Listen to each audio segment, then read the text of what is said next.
Hello friends, আমি একটা নতুন চ্যালেঞ্জ নিয়ে চলে এসেছি। তো এখানে আছে 3টে ছিপিতে জল আর 3টে গ্লাসে জল আছে। তো এখানে একটা রুলস আছে।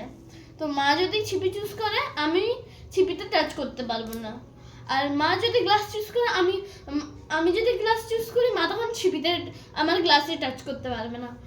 তো মা কোনটা নেবে? তুমি যেটা নিবে তারপরে আমি নিব। আমি গ্লাস নিব।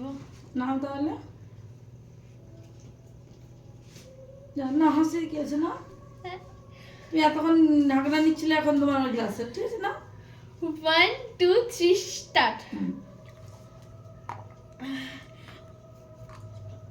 টাচ করতে পারবে না, ঠিক আছে? উইনার আমি, ঠিক আছে। তো সবসময় তো আর সবাই হাত যে মানে যেটা একটা থাকে, তাই না? এই জিতে গেল মেয়ে এখন উইনার ঠিক হলো। আছে। আমি মায়ের জলটা না হয় খেয়ে নিই। হ্যাঁ ঠিক আছে, খাও তুমি। আজকে উইনার আমি, তো এই যে আমার ঠিক আছে, ঠিক আছে, গিফট। ঠিক আছে, ঠিক আছে।